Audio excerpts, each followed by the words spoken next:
right, I'm Chris Avina with American Outdoor News, and we are here with Hunter Wallis. He's a nine-time Grand National Turkey Calling champ. Hunter, thanks for coming on with us. Man, I appreciate you having me on. I'm looking forward to it. Now, you started at a pretty young age. Yeah, yeah. I started, man, I've been turkey hunting anyway for as long as I can remember. Um, at a young age, I guess I just kind of took an interest to the calling side of the whole thing and got in a couple contests. And I think the first one I called, and I was 5 or 6 years old. It was just a little fair contest. I called on a box call, and I didn't do any good. Kind of hung it up for a couple of years. Obviously, I still turkey hunted with my dad, and called a lot, and really was obsessed with it. So I got back into. I kind of picked up mouth calling. I think by the time I was 9, I want to say, and I entered into another fair contest and won that one. And from there, man, I just kind of started calling in a bunch of different contests, sanctioned contests, won some state titles and stuff, and then went on to the Grand Nationals, and it was kind of just a snowball effect ever since.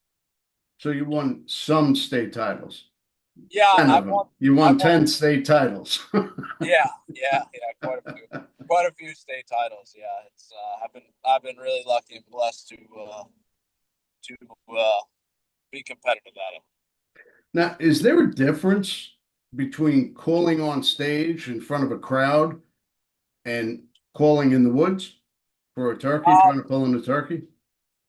yeah, there's definitely a difference. I think calling on stage, you're picked to do set calls that are just kind of certain scenarios. There be landing up or fly cackle, fucking purr. You just kind of do that set call. Obviously, if you're in the woods, you can throw the gauntlet at them. So, calling to a turkey and calling to a judge are two totally different things. Turkey sometimes not as picky as a human's ears, but yeah, there's definitely a difference. I think you know calling to a turkey is a little bit more fun, obviously, because you get the reaction out of them, and obviously you're hunting them, so it's just a lot more fun. But calling a contest is a lot of fun too, and they're both exciting. It's the cool thing about it. Being up on the stage and calling in front of an audience definitely has its adrenaline rush, and calling to a turkey has a big adrenaline rush too, obviously. Now, do you adjust the type of call or the style of your call throughout the course of the season? Do you use a different call in the early season as you do in the late season? For myself, not really. Sometimes just scenario throughout the day, maybe I'll switch to like a two read call for just a little bit quieter of a sound. Say I'm working a turkey and I've got him to break 100 yards or so, and then he kind of hangs up. I'll just maybe switch to something that's a little bit easier to make some super soft calls on. But for the most part, throughout the season, I'm blowing the same calls day in and day out. The only time I'll switch to a new one is if I've worn one out. But for me, pretty much, I switch back and forth between. I'll use a glass call for kind of running and gunning and trying to strike one up, and then once I've got one struck up, I pretty much just stick with the mouth call, and I run a pretty much. I'm straightforward, man. I just run a 3 read bat wing 90% of the time. Sometimes a 2 read bat wing, but a bat wing cut is kind of where I've settled in, and it just works for me. That seems to be your favorite. That's always been. It always has been, man. Well, when I first started, I think what I first learned on was just a standard kind of split V cut, and I always liked that for a while. And then I don't know how I got into the batwing thing, but once I started blowing the batwing, that's kind of what I've settled in on. And a lot of people don't realize it takes the right cut just to produce for you to produce the best sounds possible.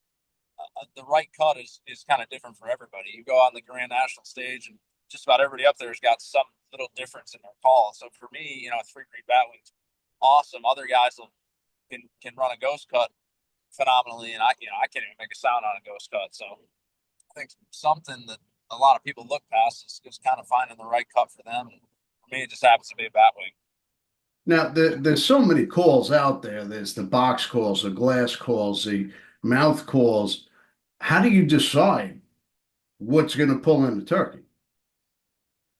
I think like I said before, a lot of it's situational, and it also kind of comes down to what you can run the best. I mean, not everybody can run about a mouth call. For the most part, everybody can run a friction call. Some people are better on a pot call than they are a box call. I think on windy days, the friction calls are going to be a little bit better cutting for the wind and stuff. Um, for me, I think whatever you can sound the most realistic and most natural on is kind of where you want to settle in. Um, Now, and you don't have to be the greatest caller in the world to kill turkeys, no doubt. But I think you'll see when you can recreate the most natural sounds possible, you're gonna notice a difference in your hunting, and you're definitely gonna pull in a few more turkeys. So it's hard to choose, and that's why they make vests with a lot of pockets, so you could have every one of them in there. Some days I've seen turkeys that won't gobble to the mouth call as good as they'll gobble to a pot call, and they'll come to the pot call the whole way, just gobbling their butts off of that. So it's super situational and kind of weather dependent. And I think, in my opinion, whatever you found the most natural is kind of where you want to settle in.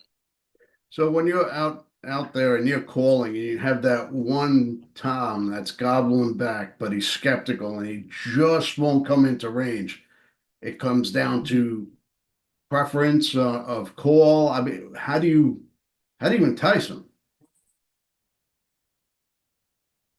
You get a gun Man, with a longer sometimes you range. don't entice them. I think we've all been in that situation. Yeah, exactly. Yeah, grab a rifle. But no, I think something that for me has worked really well is just toning down your calling a lot. I mean, something that people don't realize is turkeys when they're out there just doing throughout their daily business, feeding around and stuff, they're always making little subtle noises, just these little tiny clucks, little purrs and soft yelps. They're always making noises that we can't hear all the time, and turkeys can hear that. So, when I've got one that's kind of hung up at 80, 90 yards, even 100 yards, whatever it is, I always tone my calling way down. And now I don't, in some situations I'll totally stop calling to try to break them. But when they're hung up right there, gobbling and just kind of looking, I think something that's worked for me in the past is just kind of really making it like I'm a hen, not paying attention to them, and I'm just feeding around just as quiet as I possibly can and as natural as I possibly can. Because when a hen's, and I think a hen, if you're trying to sound like a hen feeding, in his mind, sometimes he's thinking, well, she's not that interested in me. She's just kind of feeding around over there. So I'm going to have to walk another 30 yards and get closer to her, so she sees me. So I've had that work for me a lot. And sometimes I'll throw in some Jake yelps and stuff to make it sound like there's a Jake there, another gobbler. But a lot of times it's hard to break them out of that. But toning down your calling and maybe throwing in some gobbler yelps or anything like that will So possibly you help the situation. so you play hard to get. Yeah, pretty much. Pretty much. That's the best. That's the best way to do it. Now, what's some of the most common mistakes that people make when they're turkey hunting? Um, I would say a lot of everybody's guilty of making mistakes just about every time we walk out there that we don't even realize. But I think setups are looked past. Honestly, even just in the last couple of years, for me personally, I've tried to. We hear turkey gobbling. The first thing we think is we got to rush to get set up, and sometimes we do when they're close. You might obviously bump them if they're that close. But if you could sit back and let a turkey gobble on his own, and just figure out the absolute best possible setup you can get is perfectly hidden as you could possibly get. So when the time comes that he does show up, there's no way that he can see it, and there's nothing in between you and him that's gonna whether it be a blowdown, a bench that you didn't know was there, just getting the best possible setup and making sure you got the right terrain on them, I think is key. And like I said, sometimes we get tunnel vision. We hear turkey gobble. We got to sit down and start calling to him. And if you can, and he's going to gobble on his own, I think just kind of slowing yourself down and really analyzing the situation is key. And I think that's something that people sometimes mess up on. Well, I found that a lot of times when you're out in the woods, turkeys always seem to show up uh, just after the season ends or just before the season starts. Oh yeah, they're definitely guilty of that one for sure. Now, um, what advice would you give to somebody that is just starting to turkey calls, just starting to get out and hunt turkeys? Is there a particular call that you would suggest to start or Yeah, tactics? yeah. I mean, I would definitely start with the friction calls just because they're a lot easier to master. I mean, there's something out there. Some people say they can't call at all. That's just not true. You train yourself to do it. You can definitely make them. And they got push button calls anybody can use. So yeah, I would start with some type of friction call, whether it be a box call or a pot call. And then once you want to try to start mouth calling, kind of like I was mentioning before, I think the best thing you can do is just whether you save $10 a week or whatever, save up $100 and try to buy 10 mouth calls and get them all different styles and all different cuts. And once you try every one that's totally different, and I would definitely start with something that's a little bit lighter, lighter material. Whether a two reed's really easy to blow to figure it out, but I would definitely try to pick out a bunch of different styles of calls, different cuts, and once you figure you go run through all 10 calls. Once you figure the best one for you, then I would kind of dive into that. So you've tried a bat wing, you tried a ghost cut, you tried a combo cut, you've tried a split V's, and the best, the one that you can run the best is split V. Well, then get online and try to order, 3 or 4 split V's, and figure out which specific call is best for you. Um, I think as a starting point, that's pretty key. Well, you've already won 9 Grand National Championships, 2 World Championships, 2 US Opens, 10 Pennsylvania State champs. What's next? Oh man, I mean, most of my grand national titles are youth titles, and I've won the team deal twice. So this year I was third in the senior open, and that's kind of my goal now. Is I have not won the senior open yet, so I'm working toward that one, man. I'd really like to get that one under my belt. Well, it's definitely a challenge, and it's quite an accomplishment. Yeah, well, I appreciate that, man. It's something that you got to be obsessed with to really love it. And there's no doubt in my mind, I'm totally obsessed with turkeys, turkey hunting and turkey calling. So it's pretty neat, pretty neat hobby. Well, I think turkey hunting is a little different than most types of hunts. It's more of an offensive hunt, um, where you're proactively calling them in.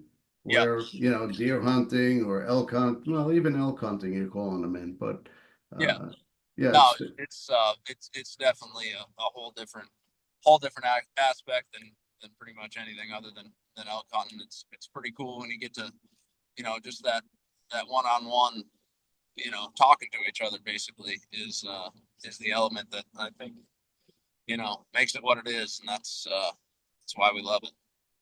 that's great. So where can we find you? Say that again. I couldn't hear So you. where can we find you if somebody wants to find you Uh, online, I'm on. any I'm on. shows? Yeah, I'm on Facebook and Instagram. You can follow me. My handle is just Hunter Wallis, and then uh, the last couple of years here, I started my own YouTube show. It's all turkey on right now, but I'd like to get into big game and waterfowl and the whole nine. But that's called Rogue Hunts. That's on Instagram, Facebook, and all of our videos are posted to YouTube. So if you get some time and want to check out some cool turkey hunts, I'd love for you to come on and check out some of our stuff. All right. Well, definitely check out Hunter on his YouTube show and follow him on social media. Um, thank you again for coming on, and stay tuned for our next show. Absolutely, I appreciate it, man. Thanks for having me. It was a good time. Looking forward to turkey season.